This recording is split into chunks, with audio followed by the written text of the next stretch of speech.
मॉमेबल fertility and test tube baby centre. पालक होण्याचं स्वप्न आता होईल साकार.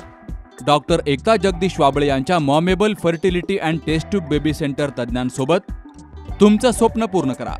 सुरक्षित, यशस्वी आणि विश्वासार्ह उपचार.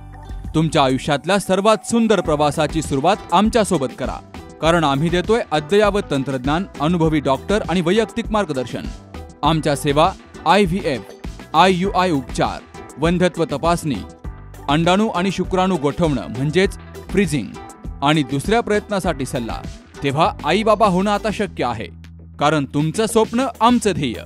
ठिकाण 2रा मजला, Sanjeevan hospital and research centre, Nashik Pune road, hotel Prasad समोर, संगमनेर. संपर्क 8080 215 215. जेव्हापासून या राज्यामध्ये भारतीय जनता पक्षाचं शासन आलेलं आहे आणि नगरपालिकेमध्ये सध्या प्रशासक आहेत, बॉडी सगळी बरखास्त 2021 सालीच झालेली आहे. पण मात्र या राज्य सरकारचा जेव्हापासून इथं राज्यात कारभार चालू आहे, राज्य सरकारकडून या नगरपालिकेला एकही रुपयाचा निधी, राज्य शासनाचा जो डायरेक्ट निधी असतो तो प्राप्त झालेला नाही.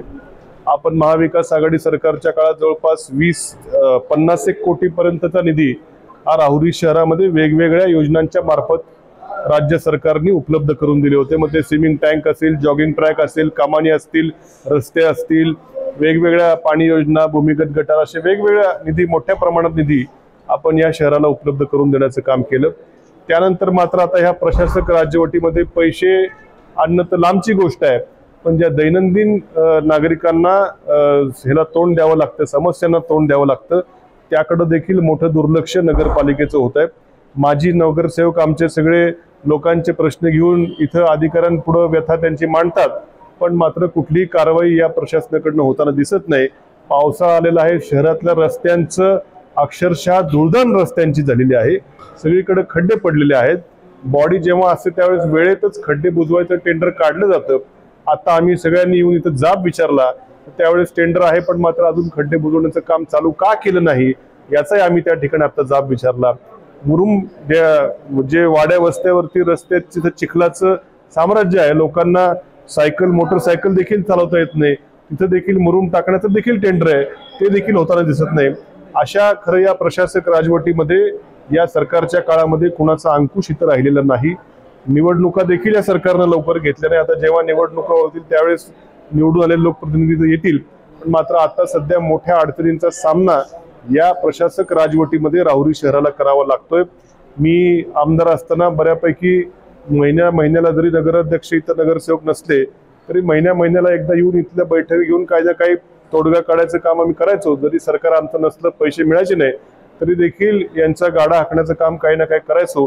पण सध्या मात्र कुणाचंच या ठिकाणी लक्ष नाही आणि म्हणून रस्त्यांची मोठी बिकट परिस्थिती झालेली आहे. सारखं थोडासा पाऊस झाला की तिकडं मुळात धरणावरची लाईट जाते, पाणी पुरवठा विस्कळीत होतो. या जे घंटागाडीचे कर्मचारी आहेत, ठेकेदार आहेत, त्यांचं देखील वरून शासनानं निधी काही कमी केल्यामुळं त्यांचे पगार द्यायला अडचण पालिकेला होतीये. राज्य शासनाचं दुर्लक्ष असेल, इथं प्रशासकाचं दुर्लक्ष असेल. अक्षरशः जे काही सॉफ्टवेअर आहे यांचं नगरपालिकेचं, इथं प्रॉपर्टी कोणाची आहे त्याचं नोंद असते, त्याच्यामध्ये इतक्या असंख्य राज्य सरकारने थोपवलं हे नगरपालिकेवरती सॉफ्टवेअर. नुसत्या राहुरी नगरपालिकेवर नाही तर राज्यातल्या बऱ्याचशा नगरपालिकांना सॉफ्टवेअर आहे.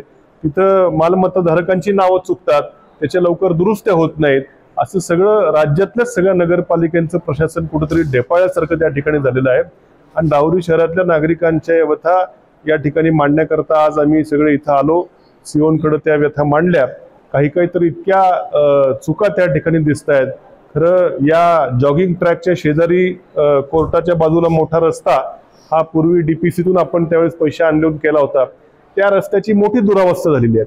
मी आमदार असताना सीओना सूचना केली होती की DPCतून त्याच्याकडे पैसे तुम्ही मागा आणि त्या रस्त्याला प्रायोरिटीने काम करा. मोठा वर्दळीचा रस्ता आहे, 70 लाख रुपये त्या रस्त्याला जवळपास मंजूर झाले. फेब्रुवारी महिन्यामध्ये प्रशासकीय मान्यता मिळाली. फेब्रुवारी महिन्यामध्ये लगेच त्या महिन्यामध्ये खरं टेंडर होऊन त्या रस्त्याचं काम आतापर्यंत होणं अपेक्षित होतं, पण मात्र यांच्यावर काय दबाव आहे मला कळत नाही. 4 महिने तब्बल आम्ही वेळोवेळी सूचना करायचो, टेंडर करा. नाही, वरून काय सूचना आहेत, वरून म्हणजे कुणाकडून? हा वरचा आका नेमका कोण आहे की टेंडर करू नका म्हणायला लावणारा?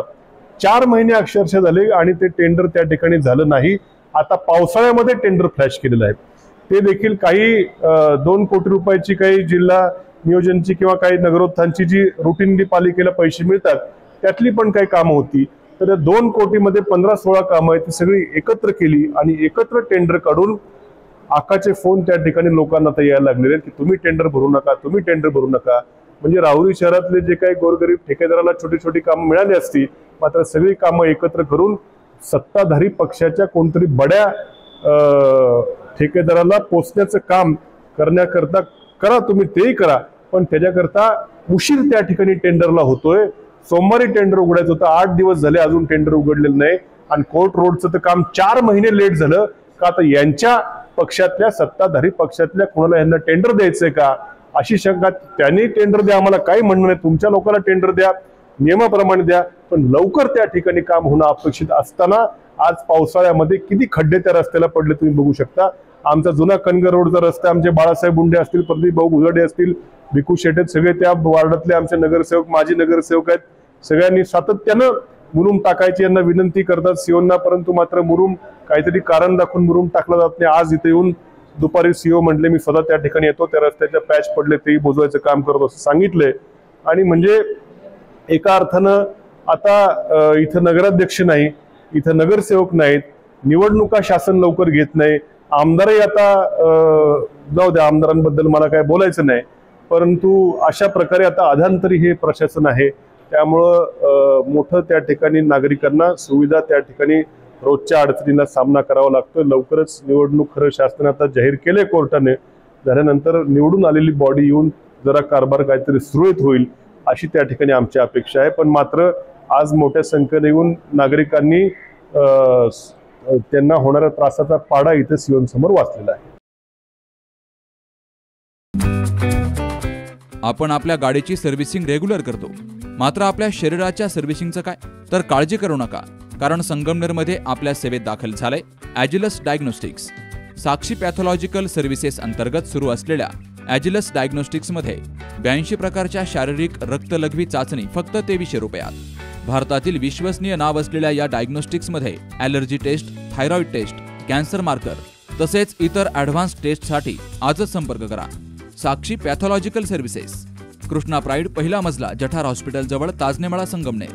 संपर्क 9822 26 35 63 आणि 8830 16 14 08.